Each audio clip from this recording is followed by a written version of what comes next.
Okay, so we're going to start to our 2014. Whoa!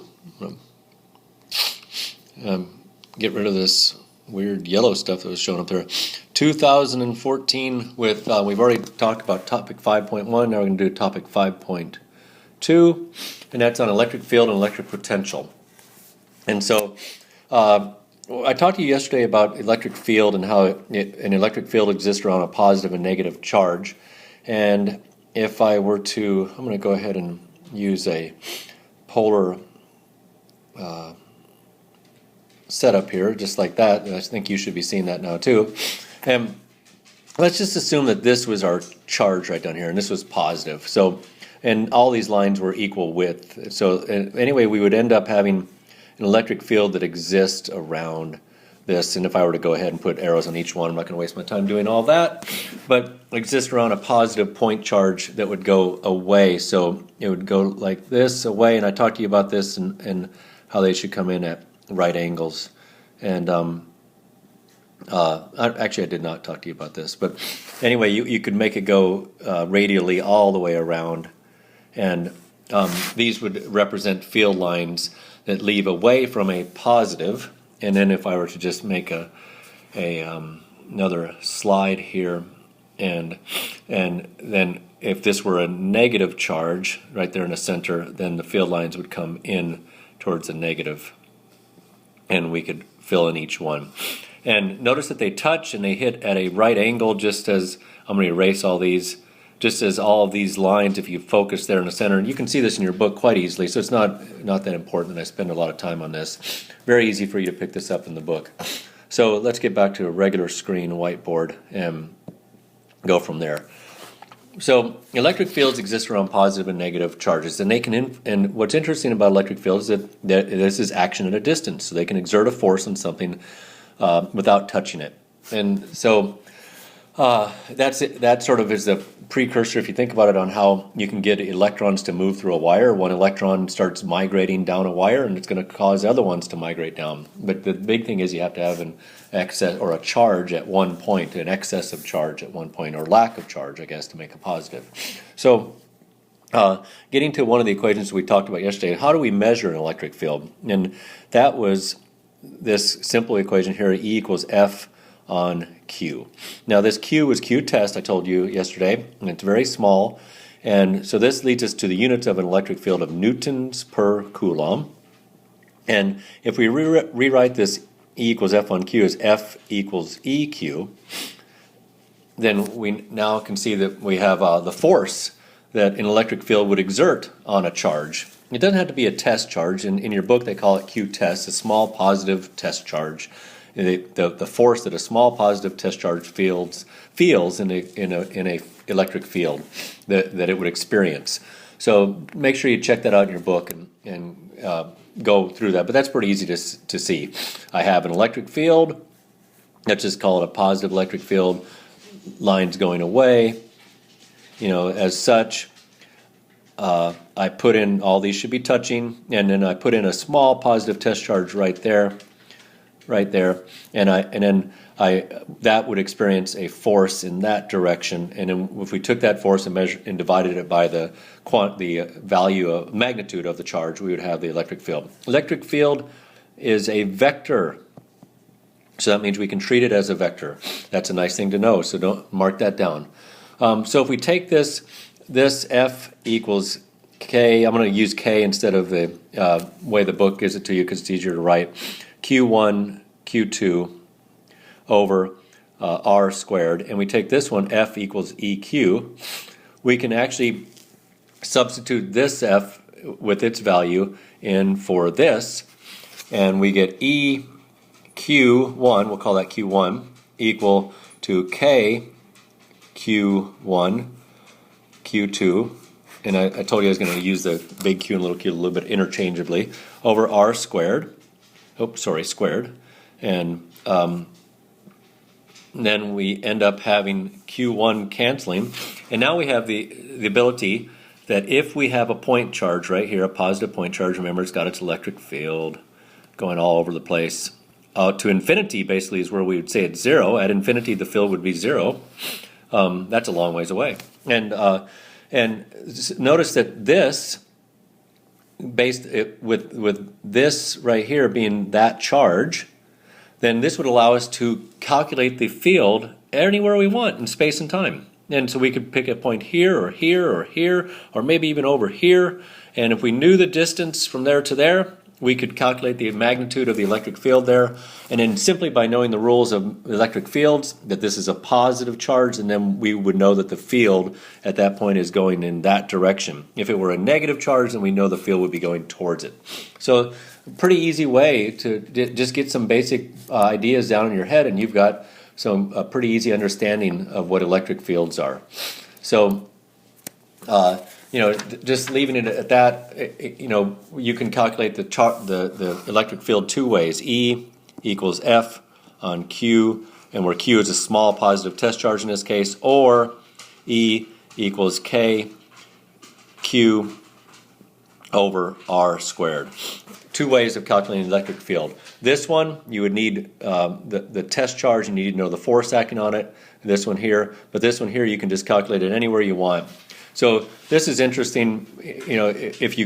This means that using this one, you could calculate, like let's say you had a positive charge here and a positive charge here, and you wanted to know the value of the net field at this point above here. So this field is going this way, so you calculate using this equation right here. You would calculate it, and you would know that that field is going that way at that point, and then this field at that point is going like this, and you calculate the magnitude, and you now have two vectors from that, or originating from that point right there that you see.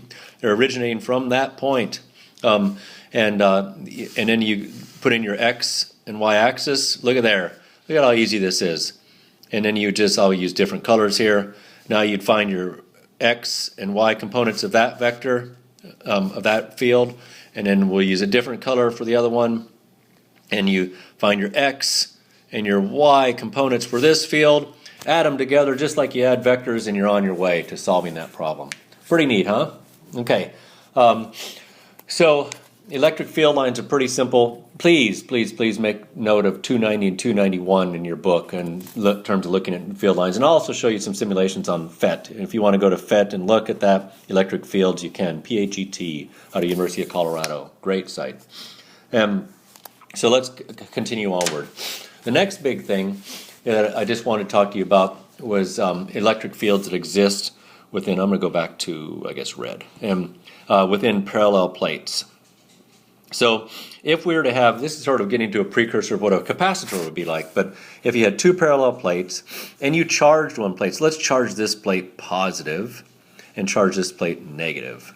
And if you were to charge these, then you would set up the ability to create an electric field within these two parallel metal plates. So this is a metal plate and this is a metal plate. Let's think of it that way. And you would have a field that would go from the positive to the negative, because remember, it follows the same rules. Field lines go out of positive, and then we know that field lines go into negative. So this is exactly what they would do. Parallel, going right down there, making it nice and simple like this, trying to keep them equidistant apart. And then at the edge, you get a little bit of edge effects like that, so it would go out just a little bit. We don't really have to deal with it that much on there, but okay. But that's okay. You should be able to draw that, the edge effects, okay?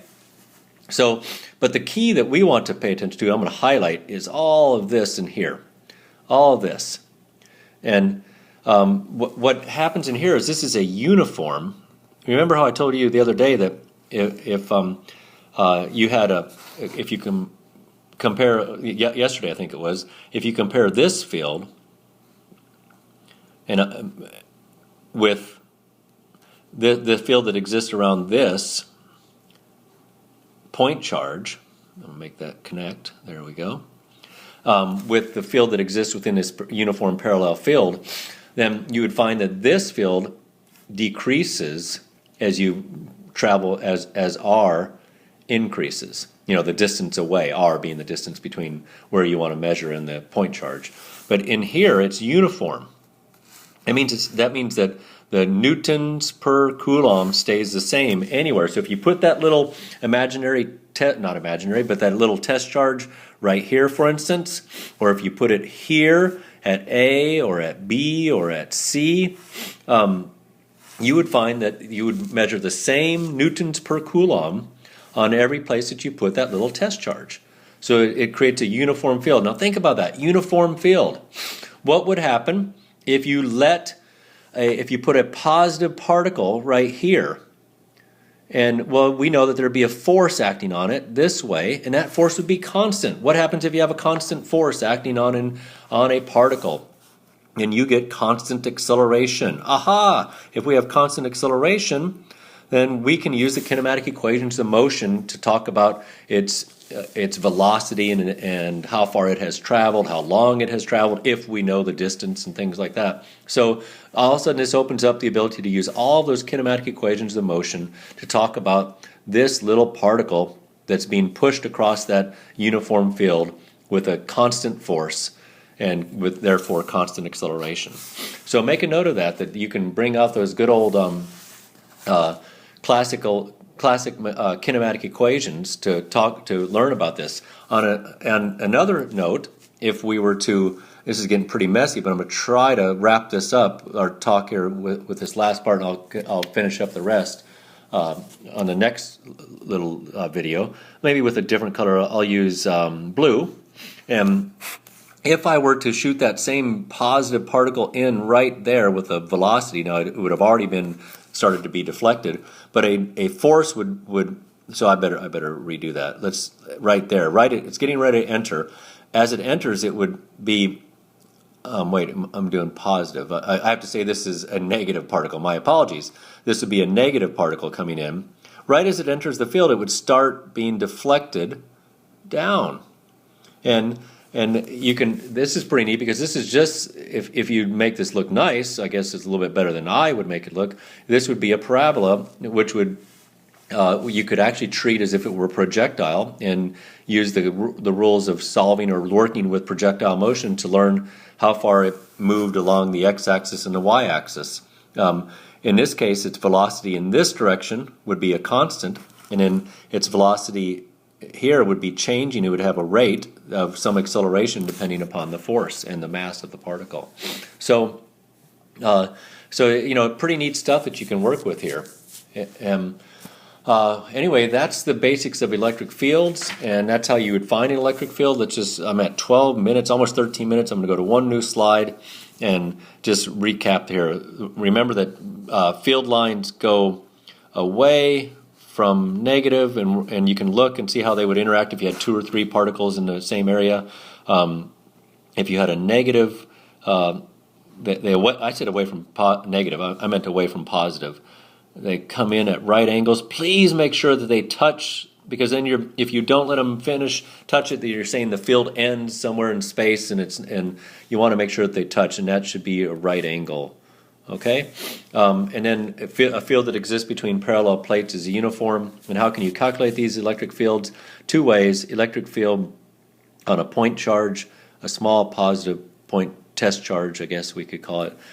It could be any charge if you want, but usually it's small enough so it doesn't disrupt the field. And then the other way is if you use E equals K, it's sort of using this equation in Coulomb's law to derive a way of Q over R squared.